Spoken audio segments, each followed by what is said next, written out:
हाय, आप सभी का आकाश कंप्यूटर लैब पर हार्दिक स्वागत है। पिछला जो चैप्टर था उसमें हमने कंप्यूटर बेसिक्स की जानकारी ली थी, जिसमें हमने देखा था कि हमारे पास कंप्यूटर में हार्डवेयर और सॉफ्टवेयर दो तरह के एलिमेंट्स रहते हैं। कंप्यूटर हार्डवेयर की जानकारी हमने पिछले सेशन में ली और सॉफ्टवेयर में हमने देखा था कि दो तरह के सॉफ्टवेयर रहते हैं, ऑपरेटिंग सिस्टम और एप्लीकेशन सॉफ्टवेयर्स।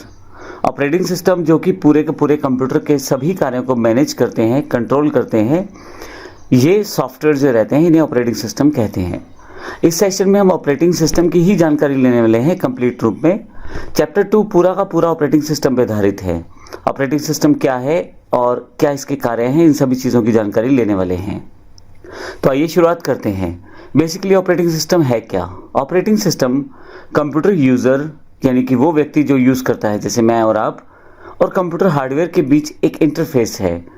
मैं डायरेक्टली कंप्यूटर के हार्डवेयर से कार्य नहीं ले सकता, लेकिन मैं ऑपरेटिंग सिस्टम को चला सकता हूँ। इसका अर्थ ये हुआ कि ऑपरेटिंग सिस्टम को अगर मैं कोई इंस्ट्रक्शंस या कमांड देता हूँ, वह इस कमांड्स या इंस्ट्रक्शंस को कंप्यूटर हार्डवेयर तक पहुँचा देता है, जिससे कि हम अपने हार्डवेयर से काम ले पाते हैं। ऑपरेटिंग सिस्टम के द्वारा बहुत सारे सॉफ्टवेयर प्रोग्राम और हार्डवेयर को मैनेज किया जा सकता है या किया जाता है। यहाँ कुछ एग्जांपल्स हैं जो बड़े पॉपुलर और इम्पोर्टेंट ऑपरेटिंग सिस्टम है, जैसे लेटेस्ट जो विंडोज़ 10 है, Windows 8, Windows 7, Windows Vista, Windows XP, Windows 2000, MS डोस।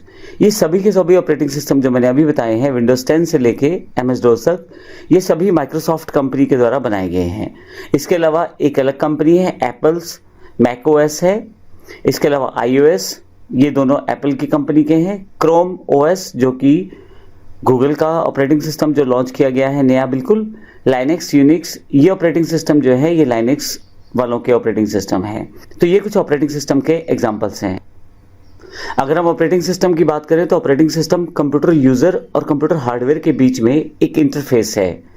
यह हमारे द्वारा दी गई इंस्ट्रक्शंस और कमांड को कंप्यूटर को एक्सप्लेन करता है। ऑपरेटिंग सिस्टम के द्वारा सभी सॉफ्टवेयर प्रोग्राम और हार्डवेयर को बड़े आराम से मैनेज किया जाता है। अगर आप इस ग्राफ में देखें तो सबसे पहले यूज़र है, यानी कि मैं या आप। हमारे पास एप्लीकेशंस होती हैं प्रयोग करने के लिए, जैसे मुझे अगर टाइप करना है तो वर्ड, एक्सेल या पावर पॉइंट का इस्तेमाल करूंगा। लेकिन जैसे ही मुझे फाइल सेव करनी है उस समय मुझे ऑपरेटिंग सिस्टम की ज़रूरत पड़ेगी, क्योंकि कंप्यूटर के हार्डवेयर से ऑपरेटिंग सिस्टम कार्य ले सकता है। मैंने अपना वर्ड की फाइल में टाइप कर लिया है, लेकिन जैसे ही फाइल सेव पे जाता हूँ, अब मेरा एप्लीकेशन सॉफ्टवेयर जो है वो रिक्वेस्ट करेगा ऑपरेटिंग सिस्टम को, यानी कि एमएस वर्ड रिक्वेस्ट करेगा विंडोज़ को, विंडोज़ 10 को या विंडोज़ 8 को, जो भी विंडोज़ में यूज़ कर रहा हूँ। ये एग्जाम्पल है केवल।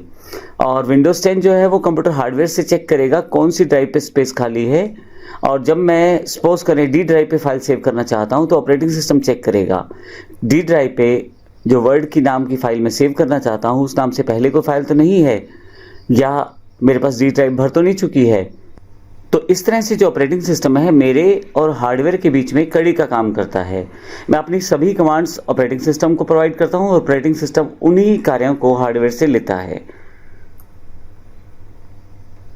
अगर हम ऑपरेटिंग सिस्टम की हिस्ट्री की बात करें तो जैसे जैसे हमारे कंप्यूटर की एवोल्यूशन हुई है उस तरह से ऑपरेटिंग सिस्टम में भी काफ़ी सारे बदलाव आए हैं समय समय पर। ऑपरेटिंग सिस्टम जनरल मोटर्स द्वारा 1956 में तैयार किया गया था। उस समय यह ऑपरेटिंग सिस्टम IBM नामक मेन फ्रेम कंप्यूटर को चलाने के लिए बनाया गया था। 1960 में मल्टी प्रोग्रामिंग के कॉन्सेप्ट का विकास किया गया, जिसमें कई प्रोग्राम को एक ही बार में मेमोरी में रन कर सकते थे। माइक्रो प्रोसेसर टेक्नोलॉजी इस आधार पर विकसित हुई कि 1970 के दशक में टाइम शेयरिंग और रियल टाइम सिस्टम के रूप में मेन फ्रेम कंप्यूटर के रूप में डेस्कटॉप कंप्यूटर का निर्माण संभव हुआ। 1980 में Microsoft disk operating system available हो गया, यानी कि एमएस डोस जिसको हम जानते हैं। यह CUI अर्थात command user interface type operating system है। अभी भी है आपके पास विंडोज़ 10, विंडोज़ 7 सभी तरह के ऑपरेटिंग सिस्टम में as a part of operating system रहता है। 1980 से 1990 के माइक्रोसॉफ्ट में operating system Windows operating system की शुरुआत हो गई। 1991 में लाइनेक्स ऑपरेटिंग सिस्टम रिलीज किए गए। हमारे पास मार्केट में बहुत सारे पेड और फ्री बेस्ट और एडवांस ऑपरेटिंग सिस्टम इस समय उपलब्ध हैं, जैसे Windows 10, Ubuntu, Chrome OS, free BSD। इसके अलावा Windows XP, Windows 7, Windows 8, Windows 10, ये सारे ऑपरेटिंग सिस्टम जो है ये हमारे पास माइक्रोसॉफ्ट कंपनी के द्वारा दिए गए हैं।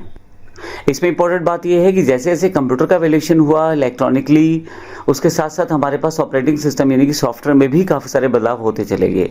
आज की डेट में हम जो ऑपरेटिंग सिस्टम प्रयोग करते हैं वह ऑपरेटिंग सिस्टम बहुत ज़्यादा एडवांस रहता है, जिसमें बहुत सारे कार्य हो सकते हैं, बहुत फास्ट कार्य हो सकते हैं और हम कंप्यूटर की हार्डवेयर को बड़ी आसानी से मैनेज कर पाते हैं। अगले सेशन में बात करेंगे मुख्य कार्य क्या रहते हैं ऑपरेटिंग सिस्टम के, उसकी जानकारी लेंगे अगले सेशन में। धन्यवाद।